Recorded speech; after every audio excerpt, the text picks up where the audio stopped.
Okay, so that leads to our last story of the week, which to me is like the most interesting, even though it might be to some a little bit wonky, and that is the dollar surge. All right, so we had talked about a couple of weeks ago that I was anticipating that the dollar would fall. Remember, the dollar was bouncing around the 100 on the DXY, and the idea is that hey, it might fall down lower, and if it fell down lower, that would be a sign of liquidity coming back into the markets, and I was betting on crypto going up and all that sort of thing because of it. Well, the opposite happened, where the dollar just bounced right off the 100 level and it started surging. And just as it was about to come back down, the election happened and it surged again. And so, put on my thinking cap, go inside. What is going on now? I don't, I don't know what people. uh, Let me ask you this: are you familiar with Triffin's dilemma? No, I don't think I've heard of that. So Enlighten Triffin's me, dilemma. Tom. Sure. So the idea here is that any country that has the world reserve currency, or specifically in the circumstance when the United States got the world reserve currency in a globally synchronized or a global economy, what happens is that because debts are settled uh, are created and settled with US dollars, other countries need sovereign dollars, need US dollars in order to pay their debts. All right. And so Canada makes a deal with Australia. That deal is denominated in US dollars. And then we have to pay for it. We have to get American dollars in order to pay those dollars. The United States doesn't have that problem. The United States has a different problem. They don't have to acquire US dollars, they have to produce US dollars because they're the reserve currency. And the deal is that they will be able to produce these dollars out. Well, what happens there? You have this dynamic where the rest of the world needs to solicit US dollars. They need dollars to be, so the dollars can only be created either through the deal between different countries because their debt is denominated in dollars and that creates new dollars within the system. It's called the euro dollar market. Most US dollars are created offshore. But then another market to get dollars is by soliciting commerce, basically causing the United States to import goods and export dollars so that other countries get those dollars. That's the relationship, let's say, between China and United States. They make the items, the United States buys them, they get dollars, and we get goods. Well, this has the reason called Triffin's dilemma is that as this occurs, there's an erosion of the economy within the country that has the reserve currency. They have to they have to create a trade deficit. They have to have a deficit in order to make sure they have a net export of dollars. They can be balanced and they can be saving dollars. They have to constantly be exporting dollars out, and it's never going to be enough dollars because as the rest of the world grows, they need more and more and more dollars, and they have to solicit more and more of it. So then you see stuff like jobs that go overseas. Right. One of the reasons that jobs and manufacturing goes overseas is that that's a way for dollars to be U.S. dollars to be injected into foreign economies. So those foreign economies say, well, let's lower regulations and make it easy for companies to come over here, and they have to pay less taxes and all that sort of thing because if they get those corporations over there, they have a source of dollars that bubble up within their economy. Um, so then you have jobs that go away in the United States. You have goods manufacturing that doesn't happen there anymore. You get this brain drain. All kinds of stuff that happens because of this, called Triffin's dilemma, and it ends with the collapse of the country that has the reserve currency. The way that you notice this collapse is that you'll see a massive deficit that people will be like, this is unsustainable. How can the deficit be this big? And how could the rest of the world be okay with this? How is the rest of the world okay with $35 trillion of debt from the United States that they own, right? The rest of the world owns that debt, and that the United States owes it to them. And what is it, 100 trillion in unfunded liabilities with social programs and social insurance and all that sort of thing. How's the rest of the world okay with that? It's because they're draining the dollars out of the system. They're draining all the dollars out of the system. So you have the massive debt and a strengthening dollar.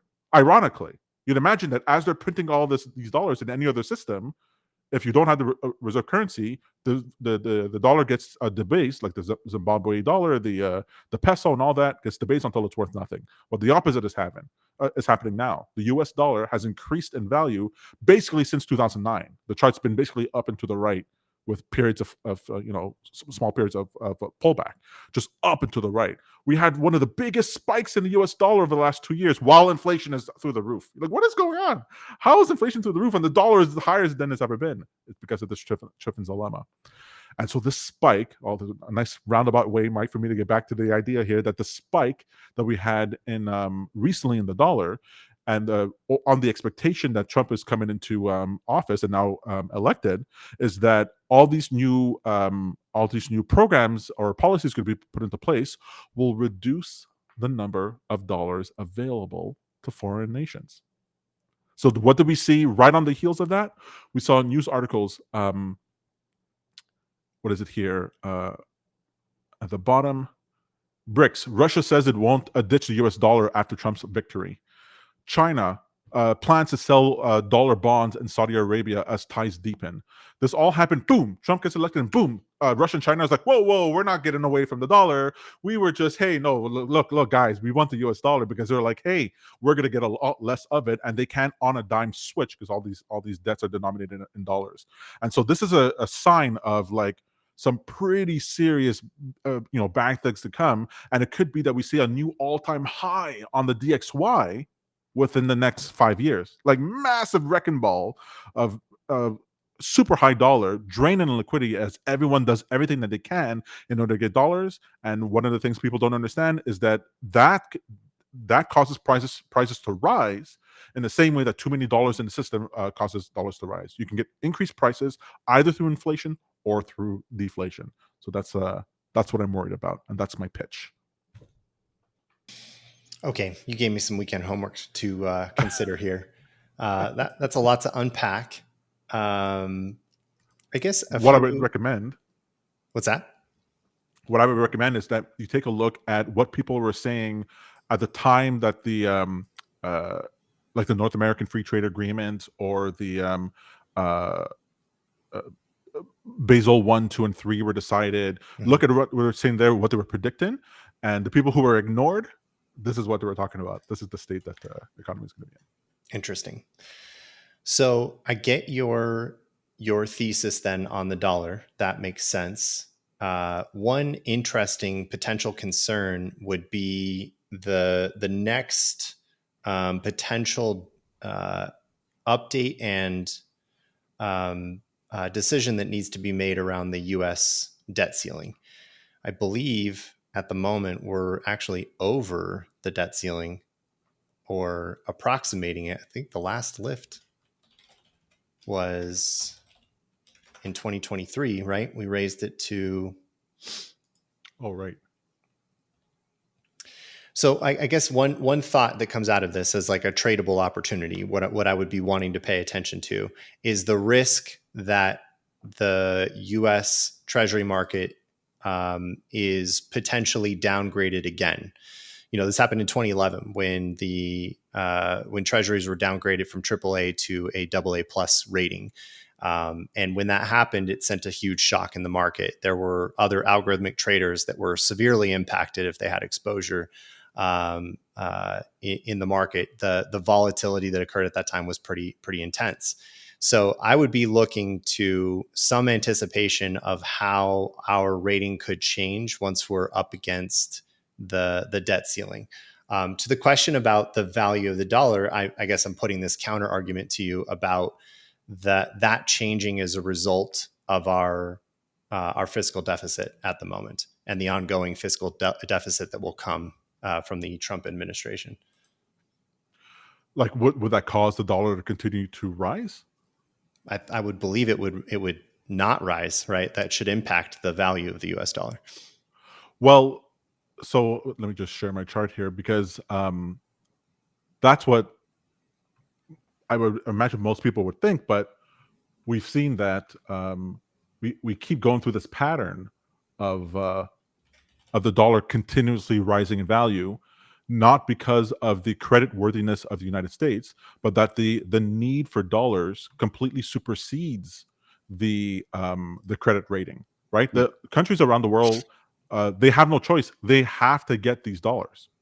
If they don't get it, then they have to default. It's a whole problem. China recently just went through this whole thing where I don't know if you're following it. Like we've actually talked about it on the past episodes, trillions of dollars that they're pumping into their system. I mean, in that article where I pulled the headline from, it ends with they're just pumping in trillions of dollars into the market in order to buoy the markets, and that's one of the reasons they're like, hey, no, we got to go back to getting these dollars because we just don't have enough dollars, and it's not even working. Like it's not even working to. Can you imagine they put in $20 trillion into their market and it's still not, it's not soaring. It's pretty crazy. And so the need for dollars cannot end as long as the net, as long as they're until we get to an inflection point where debts are denominated in currencies other than the dollar, and that the total number of outstanding liabilities abroad gets to less than 50% than it is now. We need this tipping point where you can be like, okay, I can get another currency in order to pay my debt. And until that happens, until oil, let's say, is no longer denominated in dollars, and until, I mean, the dollar can absolutely skyrocket. Like to see the DXY at 128 wouldn't be crazy. Wouldn't be crazy at all, especially considering that we were at 72 in 2009. It could absolutely skyrocket. But we'll see. We'll see. As always, interestingly, I think the peak that we've seen the dollar head to was almost 170 in 1985. Right. That's worth going back and doing some comparisons to that era, the 80 to 85 there. That was the end of the inflation run of that area, right? The same period that we're in right now. You're like, how can the dollar be so high with inflation rampant? It's because you can have high prices, both because of deflation and because of inflation. Both of them cause high prices, but we call them all inflationary, even though one is really what we're talking about now, with the dollar rising and prices going up, is deflationary.